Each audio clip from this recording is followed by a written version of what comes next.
We haven't had a fairy tale in a while, and so in the spirit of the gospel reading today, I'd like to share with you a Grimm's fairy tale. Ironically, the fairy tale will be less violent than the gospel, which is normally the other way around. This is fairy tale number 163, The Wise Servant. Don't worry, it's like half a page. How fortunate is the master, and how well all goes in his house, when he has a wise servant who listens to his orders and does not obey them, but prefers following his own wisdom. A clever John of this kind was once sent out by his master to seek a lost cow.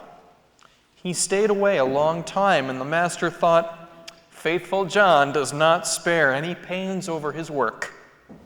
As, however, he did not come back at all, the master was afraid that some trouble had found him.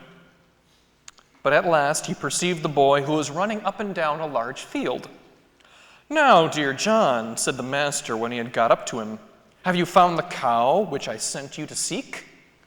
"No, master," he answered, "I have not found the cow, but then I have not been looking for it." "Well, then what have you been looking for, John?" "Something better, and that, luckily, I have found." "What is it, John?" "3 blackbirds," answered the boy. "And where are they?" asked the master. "I see one of them, I hear a second, and I am running after the third," answered the wise boy. "Take example by this. Do not trouble yourselves about your masters or their orders, but rather do what comes into your head and pleases you, and then you will act just as wisely as prudent John." Okay, now I'm not a professor of classic literature or anything. I'm pretty sure we're supposed to be reading this story sarcastically or ironically. John is not wise. His master is not lucky to have him. And since when are 3 blackbirds worth a cow?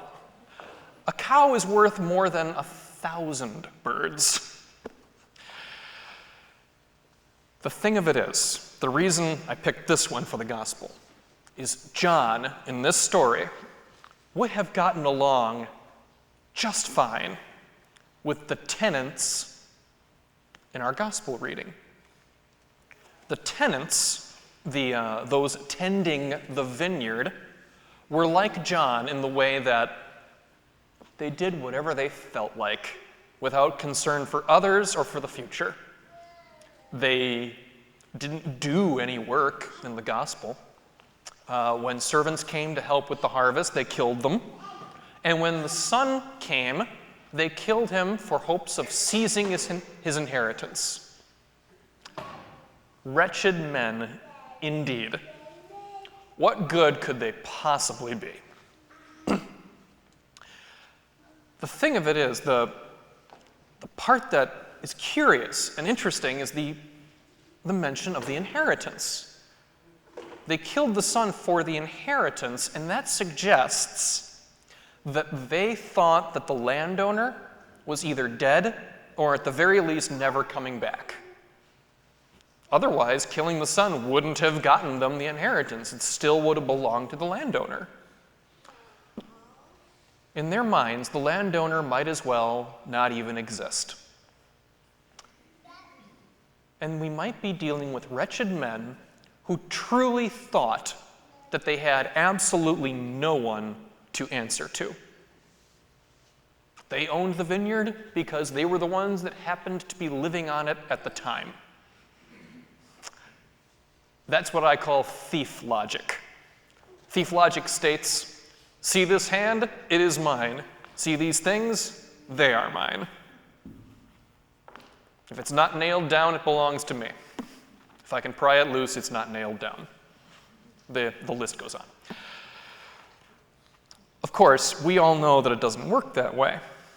Even for those of us that don't have a landowner or a master or a boss to answer to, we're still accountable for our actions. Take a self-employed business owner, a small businessman. He's got his own operation, a one-man operation. It's small, but you can support a family with it, and there's potential for growth in the future. That business person has no boss or master of any kind that's going to be checking up on him or telling him what to do, but that business person is not free to do whatever he feels like, regardless of the consequences. At the very least, he's responsible to himself and his family for making enough money to put food on the table and cover the costs of his business. He's not free because he's got to fulfill whatever he's promised his clients. He has licenses to take care of, taxes to pay, all these secondary responsibilities demanding at least a little bit of his time.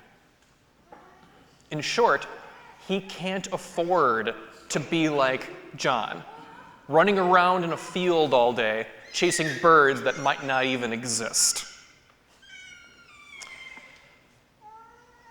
You might say that irresponsibility, disrespect, and wretched behavior carry with them their own punishments. And it boils down to time. We're all responsible for using our time wisely and well, however we go about that. Any small business owner understands that, or they won't be in business for long. John, the clever servant, did not understand good use of time. And on the note of well-spent time, ushers, you may now come forward with the baskets. We're continuing our annual stewardship renewal together as a parish, and we still have the same yearly theme and attitude of gratitude, but now we're talking about gratitude for time, because time is the ultimate gift from God.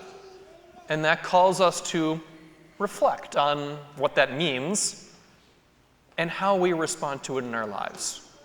So like last week, I invite the adults to claim an orange handout.